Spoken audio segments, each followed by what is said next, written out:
Buenos días, mis queridos estudiantes. Hoy tenemos otra clase más de estudios sociales. Hoy veremos la democracia y derechos. Educación y cultura, la lucha por la democracia. Desde los años 50, gracias a los recursos obtenidos por las exportaciones del banano y luego por el petróleo, los gobiernos defendieron el liderazgo del Estado en el proceso de desarrollo económico y social.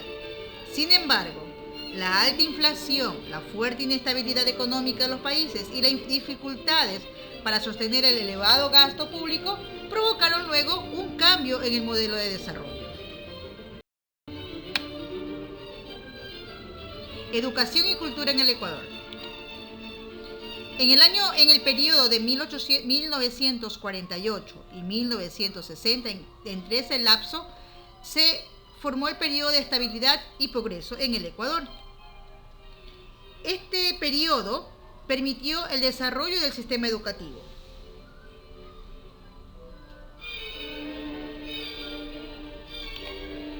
En los años 50, se vivió una influencia social y de prestigio dentro de las universidades,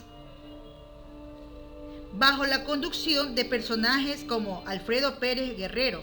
En la Universidad Central de Quito, por ejemplo, se transformó en un eje de la crítica y activismo político, pero también mantuvo su prestigio como centro de formación profesional. Durante este tiempo, la universidad inauguró nuevas carreras relacionadas con el ámbito político, económico y áreas técnicas. Ahí observamos en la imagen a la Universidad Central de Quito o del Ecuador.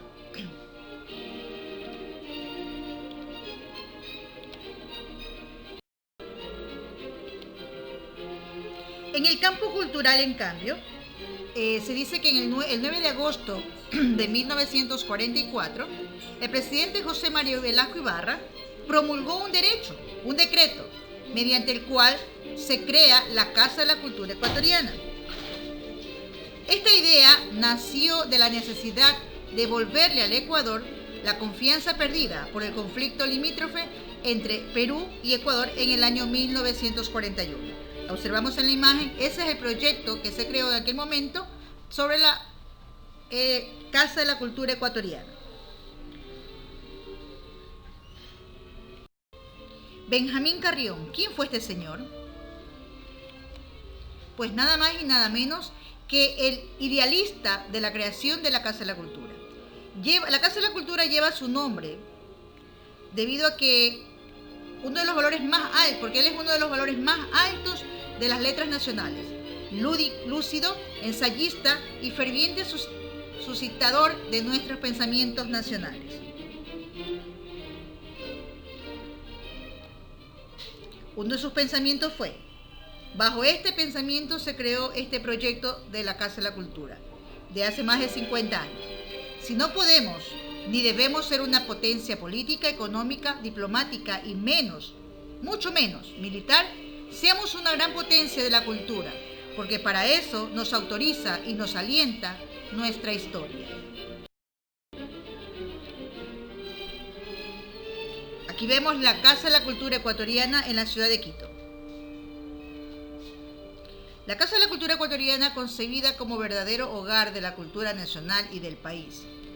Hacer del Ecuador lo que las armas nunca podrían lograr, la expresión de una fuerza anímica bajo nuestro signo, se enaltecerían las artes y las letras. Promovía pues artistas y escritores nacionales. Bajo este liderazgo, la producción de libros aumentó, aunque no pudo democratizarse la lectura. Los grupos mayoritarios de la población estaban acostumbrados a la prensa y la radio de aquel entonces. Recordemos que el acceso a la educación es un derecho que se fue conquistado poco a poco durante el siglo XX en América Latina. En la actualidad, nuestro país ha avanzado mucho en cuanto a la educación. A pesar de ello, no hemos progresado igual en cuanto al derecho a acceder a la cultura y a disfrutar de ella. Ahora veremos la lucha por la democracia. observemos esas imágenes, pues ahí vemos enfrentamientos entre el pueblo y los militares contra los gobiernos.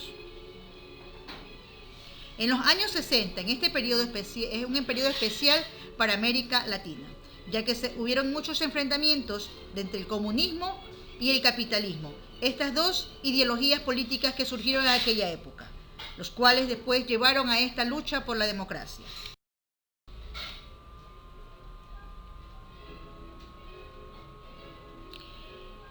Estas dos ideologías que dijimos es el comunismo y el capitalismo. ¿Qué es esto del comunismo?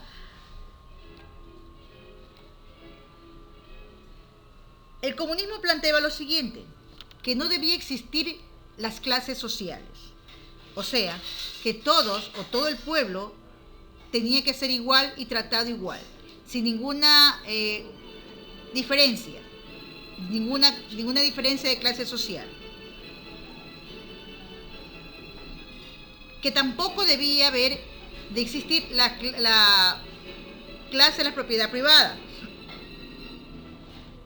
que los recursos del país le pertenecían a todo el pueblo y que el Estado debería administrar y repartir de forma equitativa a todos los ciudadanos del país. O sea, que según el comunismo, pues, todos los recursos o todos los ingresos o todas las riquezas del país debían ser repartidos por partes iguales a todos los ciudadanos. Aquí se hablaba mucho de la equidad, de la ayuda hacia la sociedad.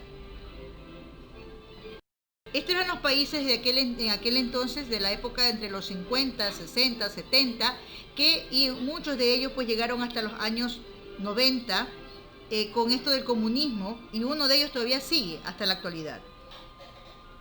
Estos países fueron Guatemala, Honduras, Nicaragua, Panamá, Bolivia, Cuba, República Dominicana, Haití, Paraguay y Argentina. Son los países que mantuvieron comunismo en varios periodos. Un ejemplo, Guatemala tuvo cargo de Carlos Castillo Armas desde el 1954 hasta 1957. En Honduras estuvo a cargo Tiburcio Carías Andino desde 1936 hasta 1949. En Nicaragua estuvo la familia Somoza, que se hizo cargo desde 1934 hasta 1979. Muchos años de gobierno de ellos. En Panamá estuvo el señor Manuel Noriega, quien estuvo desde 1983 hasta 1989. En Bolivia, Hugo Banzer, desde 1971 hasta 1978. En Paraguay, Alfredo Stroessner, desde 1954 hasta 1989. En Argentina, el señor Viola. En República Dominicana, Rafael Trujillo. En Haití, Francisco Duvalier. En Cuba, Fulgencio Batista. Y luego le asumió Fidel Castro, que estuvo hasta el 2008. Y después le sucedió su hermano. Y en Chile, pues, el señor Pinochet. El capitalismo. ¿Qué es el capitalismo? Por su parte, el capitalismo plantea lo siguiente, que plantea la libertad económica y de la propiedad privada. O sea, cada ciudadano es dueño de lo que tiene, de lo que puede adquirir o suministrarse. El Estado organiza los recursos de una forma común y cada ciudadano trabaja en busca de su beneficio. O sea, si usted quiere una casa, usted quiere un terreno, tiene que trabajar para poderlo conseguir. El Estado no se lo va a regalar. Este enfrentamiento ideológico del comunismo y el capitalismo trajo consigo como resultado la lucha por la democracia y también de los derechos políticos y sociales. El capitalismo, según el capitalismo, pues, el trabajar trae dinero y más dinero y es un ahorro para cada uno. El comunismo, según el comunista, dice que el dinero debe ser repartido, el dinero, las riquezas deben ser repartidos en forma equitativa para todos. El capitalismo, según los comunistas, dicen que el capitalismo es un arma en contra del pueblo, donde el rico se hace más rico y el pobre se hace más pobre. El comunismo, según los capitalistas, dicen que se llevan toda la riqueza y que no hay nada en sí para el pueblo. Estos son los dos enfrentamientos ideológicos que hay entre estos dos grupos políticos o ideologías políticas que han traído pues consigo durante los años 50, 60, 70, 80 una lucha por nuestros derechos, tanto políticos como económicos, y también por reivindicarnos en la sociedad.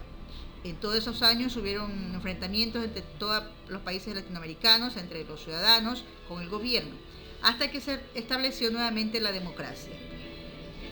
Actualmente que hubo movimientos sociales que provocaron también algo parecido de aquella época y que lo estamos viviendo pues con Venezuela, en los cuales hay enfrentamientos entre el pueblo contra el partido político que está a cargo del país, donde se están violando los derechos de los ciudadanos de allá, los derechos políticos de las personas que están allá, donde hay mucha violación de los derechos en ese lugar. El país está cada vez más pobre y por esa razón muchos de los ciudadanos venezolanos han tenido que emigrar a nuestros países de Latinoamérica. Eso es todo por hoy, chicos. Van a trabajar la página 87 de su texto y espero que tengan un excelente día. Chao.